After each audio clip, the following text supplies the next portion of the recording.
I distinctly remember the day that we handed out body bags. And I had never seen one before. You always hear of them. And even at that moment, just before we had crossed the border in mid-March of 2002, I think many of us still had a very naive sense of what was getting ready to happen. And sure enough, on April the 5th, I had to carry one of those with a good friend and outstanding leader inside of it. And you cannot be prepared for what that feels like and what it does to you for the rest of your life.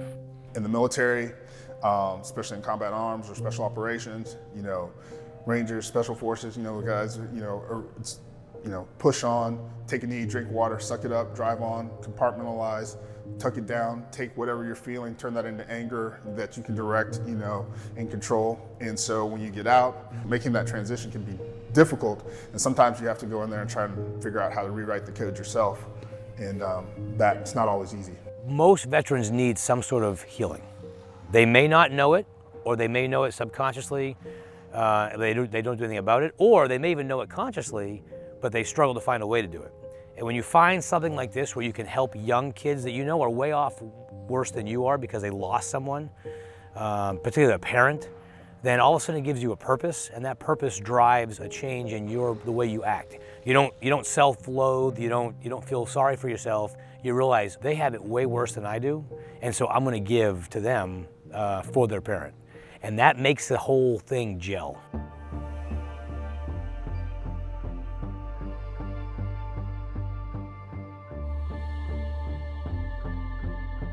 We've gone from wild Alaska to this in a matter of months. It started literally, 5 construction months ago, which is 3 years of time, but only 5 construction months from everything you see here to where it is now.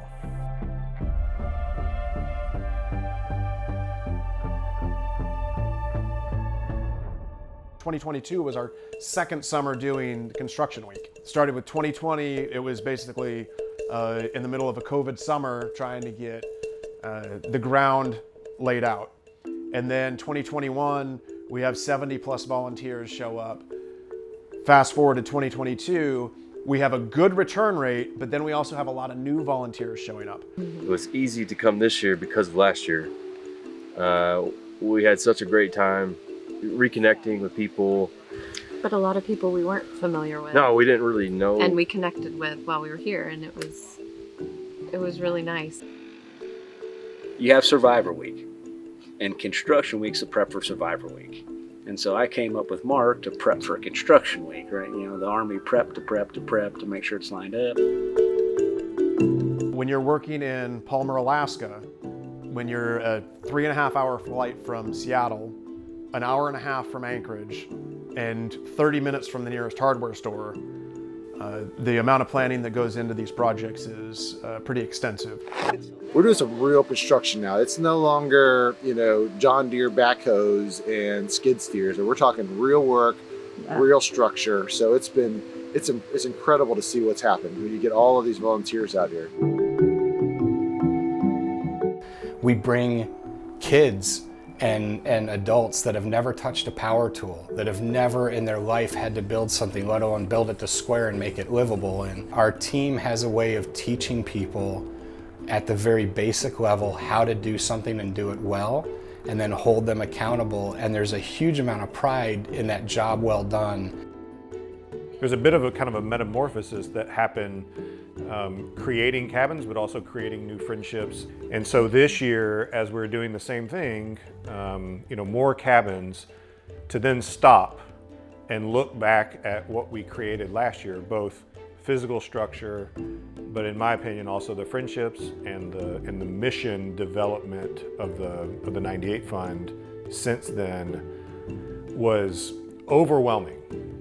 And then you throw on top of that the fact that we're hanging, signs and pictures of our classmates on them. It was too much. Born in Lyndhurst, Ohio, and raised in Hazlet, Michigan, near Lansing, Stephen was an avid athlete and outdoorsman at Hazlet High School. His family members remember him asking if the person doesn't have anything they believe in enough to die for.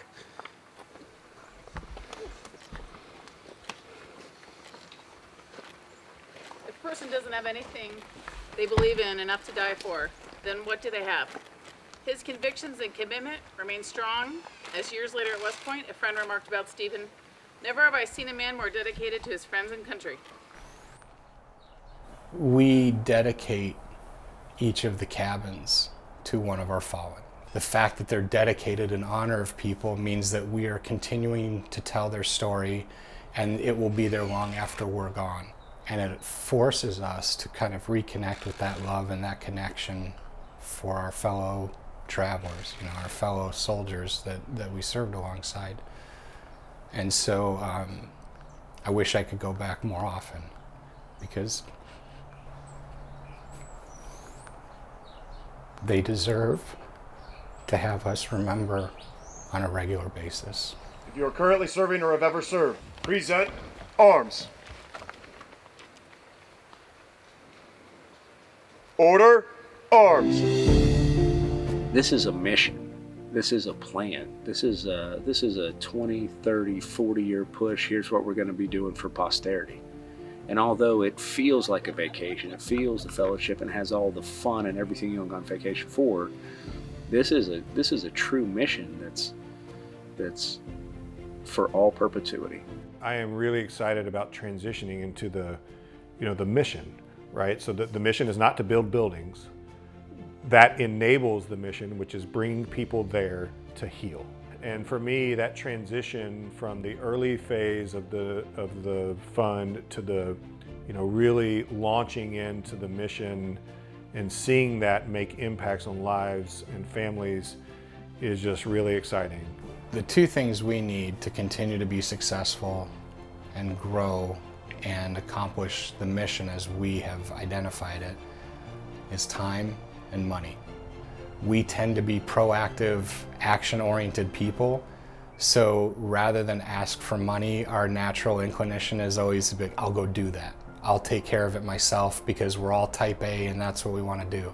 We rely very heavily on month-to-month donations through our website, people doing, one-time donations. No amount is too small and every amount helps. So you don't have to be some large donor to make a difference. It's that compounding power of multiple people doing the same thing, and it makes a difference to us. That's why you do it, that's why we're here, is just to love one another. And this is some small, really, really small way that we can recognize the sacrifice that they've made.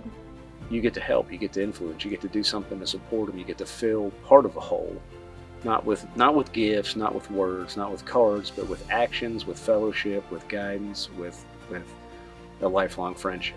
I've been really personally blessed, which is amazing because you just always think you're giving because some kind of position of power or something, but the reality is you receive a lot more. You're doing this to help others, but doing that, you get more help than you could possibly give to anyone. Mm-hmm. Oh, say, can you see by the dawn? Military is built on traditions. One is tradition just for respect and for discipline, because when bullets start flying, if you don't have that discipline, then things go crazy. So out of that comes also the other traditions, which is when you lose someone, you do things on purpose to honor them. And as Jason has said in the past, we don't have to wait for Memorial Day to memorialize someone. Were so gallantly streaming. The reason I wanted to be able to do something down at the fire pit every night is that kind of like closure of the day of we've all worked together for some common good. Now let's remember why we're here. When you ring that bell, that's a really distinct, unusual sound out here in the woods that now becomes like it burns in your memory. That bell signifies all the soldiers that I've lost, all the friends that I've lost, all the families that I've known that have been torn apart. It's almost like me saying, hey, I'm doing something specific to remember them. And it's just one of those things that I'm really glad we came across the opportunity to do so.